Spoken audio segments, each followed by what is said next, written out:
ജോലി ചെയ്യുമ്പോൾ പെട്ടെന്ന് ശരീരവേദന വരിക, എല്ലുകൾക്ക് വേദന വരിക, മസിലിന് വേദന വരിക തുടങ്ങിയ പ്രശ്നങ്ങൾ നിങ്ങൾക്ക് ഉണ്ടാവാറുണ്ടോ?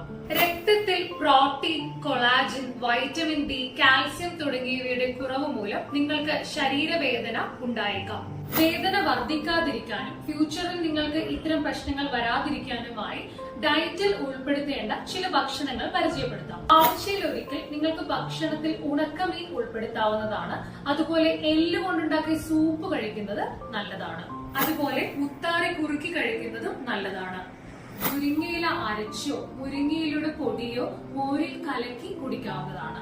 ദിവസവും ഒരു മുഴുവൻ മുട്ട, ധാന്യങ്ങളും നട്ട്സും നിങ്ങൾക്ക് കഴിക്കാവുന്നതാണ്. ഇത്തരം പ്രശ്നമുള്ളവർ ഉറപ്പായും മാംസാഹാരങ്ങളും നിങ്ങളുടെ ഭക്ഷണത്തിൽ ഉൾപ്പെടുത്തുക. ഡെഫിഷ്യൻസി കൂടുതലാണെങ്കിൽ ഉറപ്പായും ഭക്ഷണത്തിന്റെ കൂടെ നിങ്ങൾ മരുന്നും എടുക്കേണ്ടതുണ്ട്.